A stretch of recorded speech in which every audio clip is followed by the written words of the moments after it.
बिना किसी झिझक के हम ये कह सकते हैं कि ब्लैक होल्स इस ब्रह्मांड के सबसे अजीब जगहों में से एक है। ब्लैक होल्स को अगर हम सिंपल भाषा में कहें तो ये स्पेस की एक ऐसी जगह है जहाँ की ग्रेविटी इतनी स्ट्रांग होती है कि कोई भी चीज इससे बच नहीं सकती, यहाँ तक कि प्रकाश भी नहीं। मैं हूँ फैक्ट टेक और इस वीडियो में मैं आपको ब्लैक होल्स की सैर कराऊंगा। So let's explore. सबसे पहले मैं आपको बता देता हूँ कि anything can become a black hole. अगर मैं मैथमेटिकली बात करूँ तो कोई भी ऑब्जेक्ट ब्लैक होल बन सकती है। किसी भी चीज की डेंसिटी या घनत्व जितनी ज्यादा रहेगी उसकी ग्रेविटी यानी गुरुत्वाकर्षण शक्ति उतनी ज्यादा होगी। देखिए, ब्लैक होल सिंपली एक डेंस ऑब्जेक्ट है जिसका घनत्व और इसके चलते ग्रेविटी इतना ज्यादा रहता है कि ये लाइट को भी अपने तरफ खींच लेती है और लाइट इस यूनिवर्स की हाईएस्ट यानी उच्चतम स्पीड में ट्रेवल करती है। तो अगर लाइट बचकर नहीं निकल पाती तो बाकी सारी चीजें कहाँ से निकलेंगी? ब्लैक होल की ग्रेविटी से। पर किसी भी पदार्थ को ब्लैक होल बनाना तभी पॉसिबल है अगर हम किसी भी ऑब्जेक्ट को बहुत ही ज्यादा कॉम्प्रेस कर दें। अगर आप माउंट एवरेस्ट को कॉम्प्रेस करके 1 नैनोमीटर से कम साइज में कर दो तब वो ब्लैक होल बन जाएगी। अगर आप धरती को कॉम्प्रेस करके एक मटर के दाने जितने कर दें तो धरती भी ब्लैक होल बन जा सकती है। वैसे भी हमें ऐसी टेक्नोलॉजी को निकालने की जरूरत भी नहीं। Formation of a black hole, ऐसे बहुत सारे स्टार्स हैं जिनका साइज धरती से लाखों अरबों गुना ज्यादा होता है। तो जाहिर सी बात है अगर उस स्टार को हम लोग इतना छोटा कर दें कि वो धरती के साइज में आ जाए तो वो एक ब्लैक होल बन सकती है।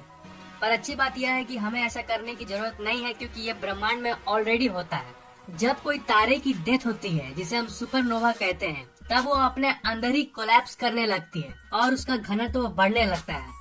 घटते घटते उसका साइज इतना छोटा हो जाता है और उसका घनत्व और ग्रेविटी इतना ज्यादा बढ़ जाता है कि लाइट भी अब उससे बच नहीं सकता। वो छोटा पॉइंट जहाँ पे वो स्टार घटकर ब्लैक होल में कन्वर्ट हो जाता है उसे हम सिंगुलैरिटी कहते हैं। मैं श्योर हूँ कि आपने सिंगुलैरिटी के बारे में पहले जरूर सुना होगा। इवेंट होराइजन, ब्लैक होल का वो बाउंड्री जहाँ से लाइट स्केप नहीं कर सकता उसे हम इवेंट होराइजन कहते हैं। मतलब इवेंट होराइजन से पहले लाइट बच के जा सकती है पर उसके आगे नो चांस। ब्लैक होल्स को हम ब्लैक होल्स क्यों कहते हैं? क्या आपको पता है कि ब्लैक होल्स को ब्लैक होल्स क्यों कहा जाता है? ब्लैक होल से लाइट स्केप नहीं कर सकती है। इसका मतलब ये नहीं है कि ब्लैक होल्स में लाइट नहीं होती है, पर वो जो लाइट है वो आपकी आंखों तक नहीं पहुंच पाती क्योंकि ब्लैक होल से लाइट बचकर नहीं जा सकती है। तो जब वहाँ से लाइट बचकर नहीं निकलेगी तो वो आपकी आंखों तक कैसे पहुँचेगी? इसीलिए हमें ब्लैक दिखती है। Black holes effect time, black holes time को भी इफेक्ट करती है।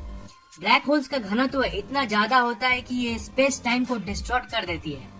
जो ऑब्जेक्ट ब्लैक होल के सामने होता है वो ऑब्जेक्ट टाइम को धीरे अनुभव करता है। मतलब कि ब्लैक होल्स की सामने की टाइम बाकी जगहों के हिसाब से धीरे चलती है। मान लीजिए आप एक स्पेसशिप में बैठे जो ब्लैक होल की चक्कर लगा रही है। मान लेते हैं कि इवेंट होराइजन से दूर वो एक सेफ जगह पे चक्कर लगा रही है। उस समय स्पेसशिप के अंदर की टाइम बाहर के मुकाबले स्लो हो जाएगी और आप टाइम ट्रेवल कर पाओगे। अगर आप एक ब्लैक होल के अंदर गिर जाओगे तो क्या होगा? क्या आप जानना चाहते हैं कि अगर आप ब्लैक होल के अंदर गिरोगे तो क्या होगा? क्या सिंपली आप उसके अंदर चल जाओगे? नहीं, ऐसा नहीं होगा। असल में आपका शरीर एक रबर की तरह स्ट्रेच होगा जब आप उसके अंदर जाओगे। मैं आपको बताता हूँ ऐसा क्यों। मान लीजिए कि आप ब्लैक होल के अंदर जब गिर रहे हो तब आपका पैर ब्लैक होल के तरफ है। आपका बॉडी का वो पार्ट जो ब्लैक होल के करीब है, मतलब कि आपका पैर, वो ज्यादा गुरुत्वाकर्षण बल को अनुभव करेगा उसके मुकाबले जो पार्ट ब्लैक होल से दूर है, मतलब कि आपका सर। इसीलिए आपका बॉडी एक रबर की तरह खींच जाएगा। आपके बॉडी के सारे मॉलिक्यूल्स बिखर जाएंगे और फाइनली आपकी डेथ हो जाएगी। पर डरिए मत, ऐसा कभी होगा नहीं क्योंकि जो नियरेस्ट ब्लैक होल है वो हजारों प्रकाश वर्ष दूर है इस सौर मंडल से। तो ये क्वेश्चन आता है कि धरती से सबसे नियरेस्ट ब्लैक होल कौन सा है? और एक क्वेश्चन आता है कि क्या ब्लैक होल्स धरती को निगल सकती हैं? जैसा कि मैंने कहा, वो ब्लैक होल हजारों प्रकाश वर्ष दूर है। सिग्नियस X1 नाम का एक ब्लैक होल है जो धरती से 6000 प्रकाश वर्ष दूर है और उसका मास सूर्य से 15 गुना ज्यादा है। पर वो इतना दूर है कि धरती या फिर सौर मंडल पर इसका कोई प्रभाव नहीं पड़ेगा। सो आपको डरने की कोई जरूरत नहीं है। लाइक कर दो अगर ये वीडियो पसंद आया तो, कमेंट और शेयर करना मत भूलना। और अगर आपने अभी तक फैक्ट को सब्सक्राइब नहीं किया तो सब्सक्राइब भी कर लीजिए क्योंकि मैं हर 2 दिन में ऐसे इंटरेस्टिंग वीडियोस अपलोड करता रहता हूँ। Thank you very much for watching. मिलता हूँ अगले वीडियो में।